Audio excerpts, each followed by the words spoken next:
બોલો બા. હા બોલો. શું નામ તમારું? પુષ્પાબેન. પુષ્પાબેન. તું હિન્દી પિક્ચર આવ્યું ખબર પુષ્પા ઝુકેગા નહીં? હે તમે જોયું પિક્ચર? હે જોયું પિક્ચર તમે? કઈથી આવ્યા બા તમે? અમદાવાદ. આ ઠેલો આખો ભલ્લા છો તમે તો. કપડા. આટલા બધા? હા કેટલા જોડી છે? 5 જોડી. 5 જોડી. શું વાત છે? કેટલી ઉંમર થઈ તમારી? 80. 80? વધારે થઈ હશે, 85 ઉપર હશે. કઈ ગયા તમારા ઘરના બધા?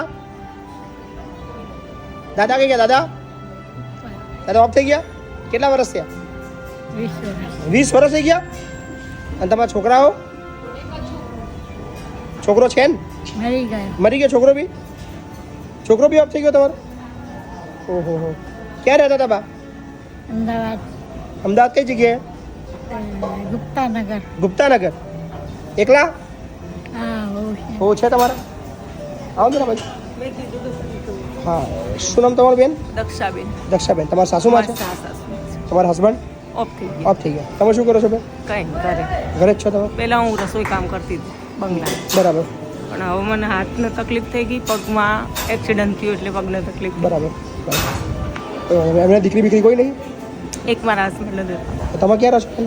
પાછળ વાસણા. વાસણા રહો છો? એમનું બાનું પોતાનું ઘર નહીં?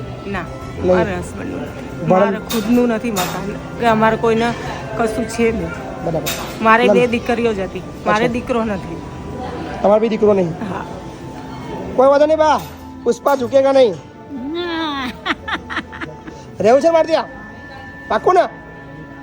અચ્છું એ ભાગવા નહીં દઉં, ક્યાંય જવા નહીં દઉં કોકના ઘેર? સાચું? કોઈ છે જ નહીં, તમારે ક્યાં જવાનું નહીં? હે હું એવું વિચાર્યું છે મેં મારા મનમાં કે હું અહીંયા જ આવીશ. ના ના કઈ વાંધો નહીં. ચલો બા. વ્યવસ્થા. તમે મા બાપ. હે તમે મા બાપ. તમે મા બાપ તમે, અમારા મા બાપ તમે. ચલો ડન. મળીએ. હેડો વૃદ્ધાશ્રમ હેડો.